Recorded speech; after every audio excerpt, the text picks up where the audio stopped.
Hello students, in last lecture we study shift registers, basic types of shift registers. In there are four types by serial method and parallel method, that is SISO, then SIPO, then PISO and PIPO. These are the four types. Then next is the 4-bit left shift register using D flip-flops. It is a 4-bit left shift register, that is the given data or stored data is shifted to the left side by 1 bit by using the D flip-flops. The logic diagram shows the circuit of 4-bit left shift register using D flip-flops. Here are the 4 D flip-flops, that is each flip-flop is for a 1 bit, therefore 4 flip-flops are used.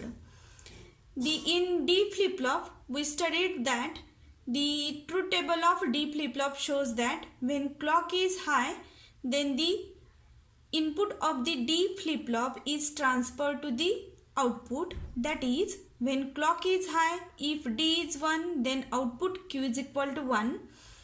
Then if clock is high, D is 0, then output is equal to 0.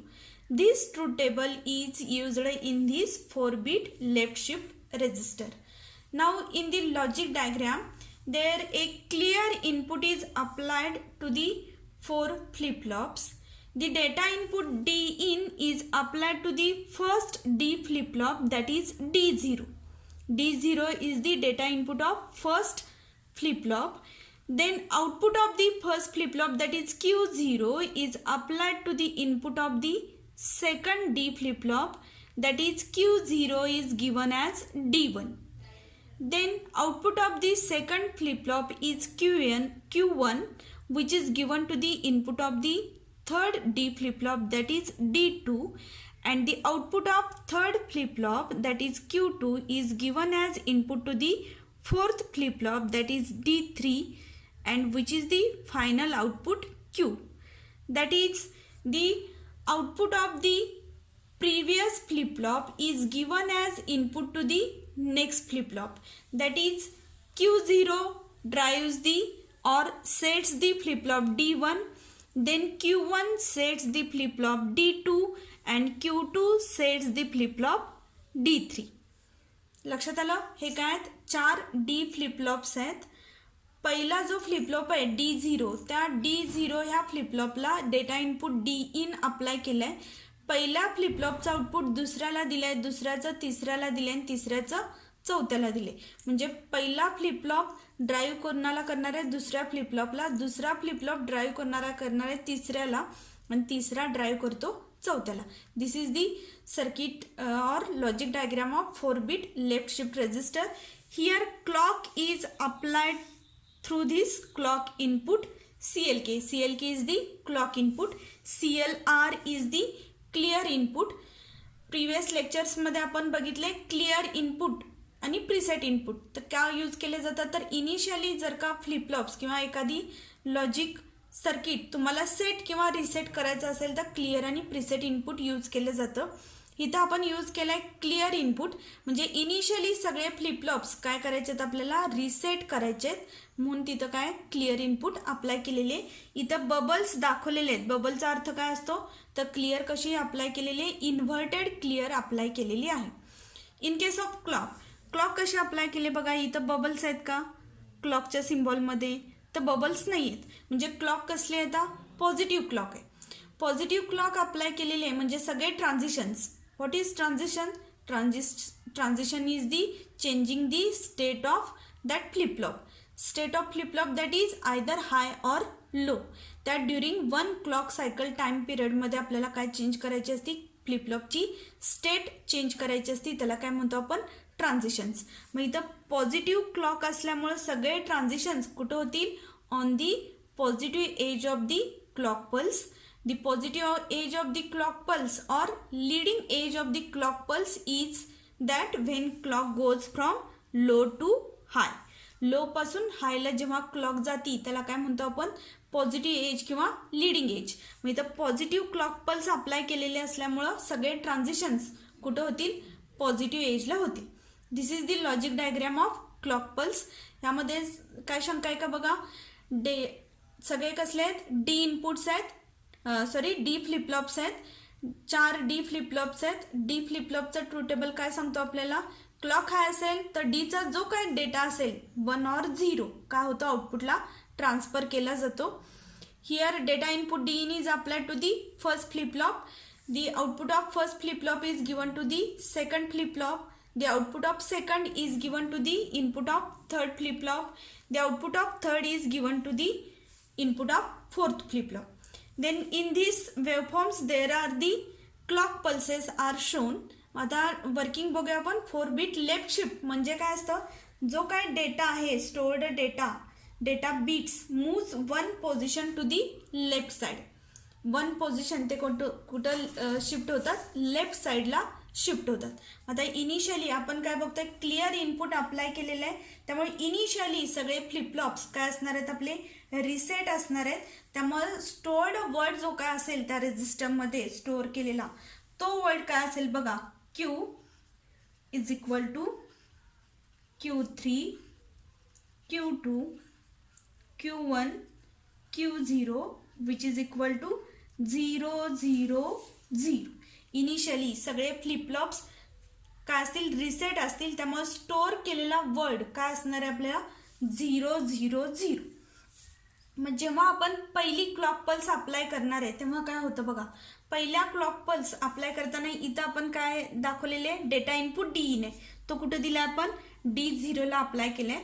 सगळ्यात सुरुवातीला आपण D in काय असेल, either 1 किंवा 0 असेल. 2 conditions असतील data input डीला, 1 असेल तो किंवा 0 असेल. पहिली कंडिशन आपण बघूया, when D in equal to D0 equal to 1 असेल तर, 1 असेल तर काय होईल, ठीक आहे. हा डी इन जर का 1 असेल, हा 1 आला. इथं जो काय डेटा इनपुट डी इन 1 आहे, D0 काय झाला आता 1 झाला.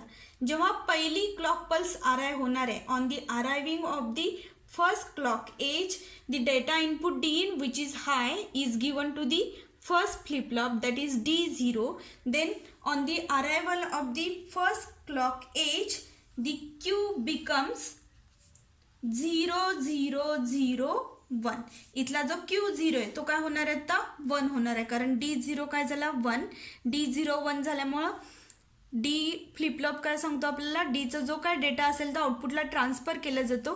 D1 होता त्यामुळे Q0 काय आला, 1 आला. आणि पहिला क्लॉक एजला इथं काय होणार आहे, हा जो काय Q0 आहे ते पहिली क्लॉक पल्स ट्रान्झिशन्स कुठं होणार आहेत आपले, पॉझिटिव्ह क्लॉक एजला. ही पॉझिटिव्ह क्लॉक एज आहे प्रत्येक क्लॉक पल्सची. म्हणजे जेव्हा क्लॉक कुठून जाती, 0 पासून हायला जाती, तो काय आहे त्याचा positive edge. Positive clock pulse असल्यामुळे सगळे ट्रान्झिशन्स काय होतील, पॉझिटिव्ह एजला होतील. आता Q0 0 वरती होता, पहिल्या क्लॉक पल्सच्या अरायवलला तो काय होणार आहे, 0 to 1 झाला. इथं वेवफॉर्ममध्ये दाखवले आपण 0 to 1 झाला. तो कुठंपर्यंत 1 होणार आहे, सेकंड क्लॉक पल्सपर्यंत, ठीक आहे. पहिल्या क्लॉक पल्सला हा झाला डेटा झाला 0 0 0 1. Then on the arrival of the second clock पल्सला काय होईल, हा Q0 कुठं अप्लाय केला जाईल, सेकंड डी फ्लिपफ्लॉपच्या इनपुटला. म्हणजेच काय झाला तिथं D1 काय झाला, 1 झाला सेकंड क्लॉक पल्सला. हा इथं झालाय फर्स्ट क्लॉक पल्सला D0 1 झाला, सेकंड क्लॉक पल्सला D1 1 झाला. D1 1 झाला, that is Q1 is equal to 1. And on the arrival of the second clock pulse the data output is 0 0 1 1, that is Q1 is equal to 1. इथं परत हा काय झाला Qn, इथं हा काय झाला सेकंड क्लॉक पल्सच्या पॉझिटिव्ह एजला, तो काय होणार आहे 1 वरती जाणार आहे, ठीक आहे. काय काय झालं बघा, फर्स्ट क्लॉक एजला काय झाला, D in equal to 1, therefore Q0 is equal to 1. On the arrival of the second clock pulse D0 and D1 both are equal to 1, therefore Q0 and Q1 equal to 1. On the arrival of the third clock pulse, तिसऱ्या clock पल्सच्या positive एजला काय होईल, Q1 is applied to the D2. हा जो हाय Q1 आहे तो कुठं apply केला जाणार आहे, D2 ला अप्लाय केला जाणार आहे. That is when D2 is equal to high, Q2 is equal to high. On the arrival of the third clock pulse Q is equal to 0 1 1 1. इथं हा काय आपला Q2. तिसऱ्या क्लॉक पल्सच्या पॉझिटिव्ह एजला हा काय इथं होणार आहे, हाय वरती येणार आहे. ठीक आहे. Then on arrival of the fourth clock pulse, चौथ्या क्लॉक पल्सला काय होईल बघा. आता हा Q2 काय 1 आहे, तो कुठं दिला जाणार आहे, ह्या D3 ला. As D3 is equal to 1, Q3 is equal to 1 and the stored word becomes Q is equal to 1 1 1 1. That is Q3 is equal to 1. Here is the Q3 on the arrival of the fourth clock pulse positive age. Q3 काय झाला इथं, हाय झाला. This data 1 1 1 1 remains unchanged until the D in is equal to 1. जोपर्यंत data input D in 1 आहे तोपर्यंत हा Q0 काय राहणार आहे असा 1 वरती राहील. Q1 कुठं राहील, 1 वरती राहणार आहे. Q2 again 1 and Q3 also 1.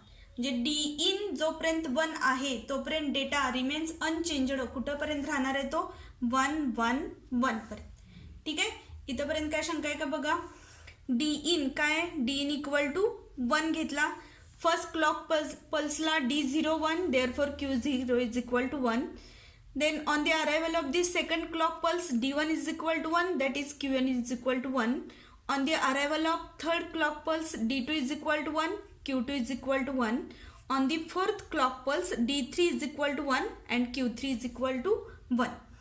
This data, that is output Q is equal to 1 1 1. इथं काय दिसतं बघा, प्रत्येक बीट काय केले, लेफ्ट साईडला शिफ्ट होत गेलेले. 1 बीट काय होती, लेफ्टला शिफ्ट होती, म्हणून त्याला काय म्हणतो आपण, लेफ्ट शिफ्ट रेजिस्टर. जो डेटा आपण दिला होता, डेटा इनपुट D in 1 होता, तो काय झाला, एक एक बीट लेफ्ट साईडला शिफ्ट होत गेला, म्हणून तो काय लेफ्ट शिफ्ट रेजिस्टर. हे झालं एक. कोणतीही कंडिशन आता आपण बघितलेली, D in is equal to D0 is equal to 1. आता दुसरी कंडिशन काय घ्यायची आपल्याला, D in is equal to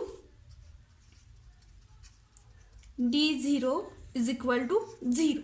0 घेतल्यानंतर काय होतं ते बघायचं. आता स्टोअर्ड डेटा काय आपला Q इज इक्वल टू काय आहे, 1 1 1 1.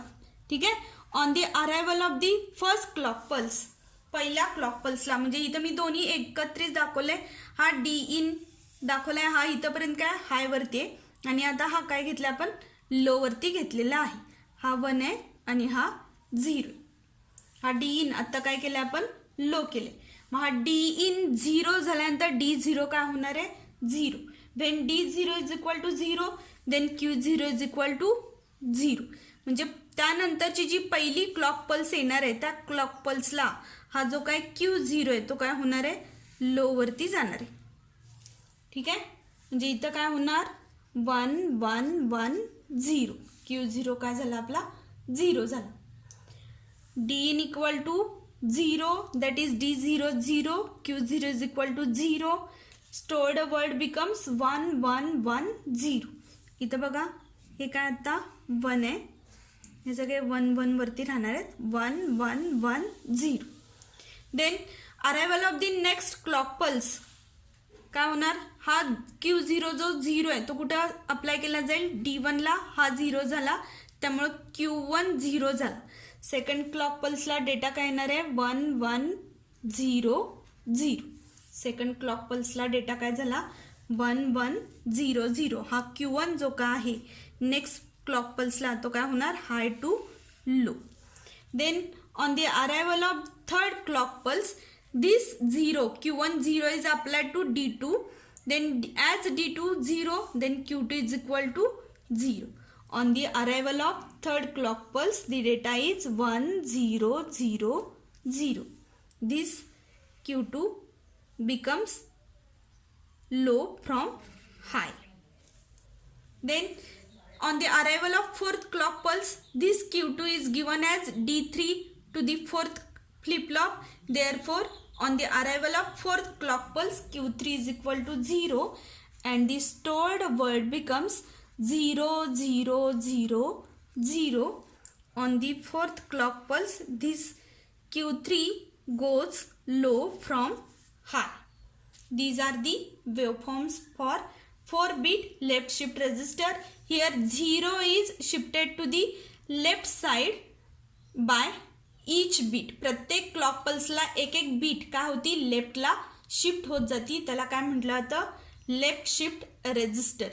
आणखीन एकदा बघा वर्किंग काय. ह्यामध्ये दोन कंडिशन्स आहेत आपल्याला, डी इन 0 आणि डी इन काय 1. The 4-bit left shift register by using D flip flop. 4 flip flops are used, D0, D1, D2 and D3. The data input D in is applied to the first flip flop, that is D0. The output of the previous flip flop is given as input to the next flip flop. पहिला जो flip flop आहे त्याचं output पुढच्या flip फ्लॉपला as a input म्हणून apply केलेलं आहे. Clear input apply केलेले, इन्व्हर्टेड क्लिअर आहे. त्यामुळे इनिशियली सगळे फ्लिप फ्लॉप्स काय असणार आहेत 0 0 0 म्हणजे रिसेट असतील. म्हणजे इनिशियली स्टोअर केलेला डेटा काय आपला 0 0 0 0. Then positive clock is applied to the 4 flip flops.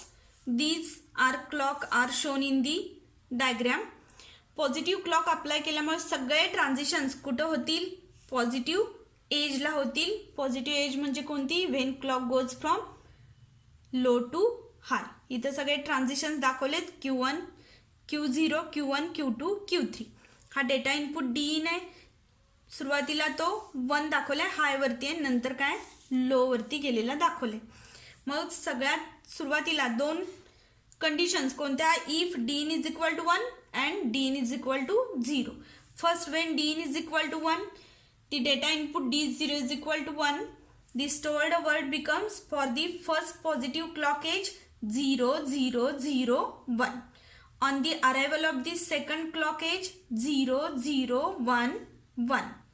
On the arrival of third clock edge 0 1 1 1. On the arrival of fourth clock edge 1 1 1 1. This stored data remains unchanged until the D in input is equal to 1. तो जोपर्यंत 1 वरती आहे तोपर्यंत हा data आहे तसा राहणार आहे. And when we change the D in from 1 to 0, इथं काय दाखवलंय 1 to 0 चेंज केलंय, तेव्हा प्रत्येक क्लॉक पल्सला चेंज काय होतो बघा. इथं स्टोर्ड डेटा काय होता आपला 1 1 1 1 होता. आता पहिल्या क्लॉक एजला काय होणार आहे 1 1 1 0. Then arrival of the second clock pulse 1 1 0 0. On the arrival of third clock pulse 1 0 0 0. On the arrival of fourth clock pulse 0 0 0 0. This is the 4-bit left shift register. ह्याच पद्धतीने आपल्याला 4-bit right shift register बघायचं आहे. Right शिफ्टमध्ये काय असेल, जो काय डेटा असेल तो कुठं शिफ्ट केला जाईल, राईटला शिफ्ट केला जाईल. This question of 4-bit left shift register is usually asked in board question papers for 4 marks. The distribution of 4 marks is logic diagram for 1 mark. Then the logic waveforms for 2 marks and the 2 conditions that is D in is equal to 1 explain करण्यासाठी 3 mark असणार आहेत आणि D in is equal to 0 हे explain करण्यासाठी 4 marks असणार आहेत. म्हणजे 4 मार्कांना आपल्याला लॉजिक डायग्राम, वेवफॉर्म्स आणि डी इन 1 आणि 0 दोन्हीचे एक्सप्लेनेशन लिहायचे आहेत. टोटली 4 मार्कांच्यासाठी बऱ्याच वेळा विचारला गेलेला क्वेश्चन आहे. 4-bit लेफ्ट शिफ्ट किंवा 4-bit राईट शिफ्ट दोन्हीतला एक तरी क्वेश्चन प्रत्येक वर्षी बोर्ड क्वेश्चन पेपरला असतोच. त्यामुळं महत्त्वाचा पॉईंट आहे, व्यवस्थित बघा. This is the 4-bit left shift register. Next आपण बघणार आहे 4-bit राईट शिफ्ट रजिस्टर.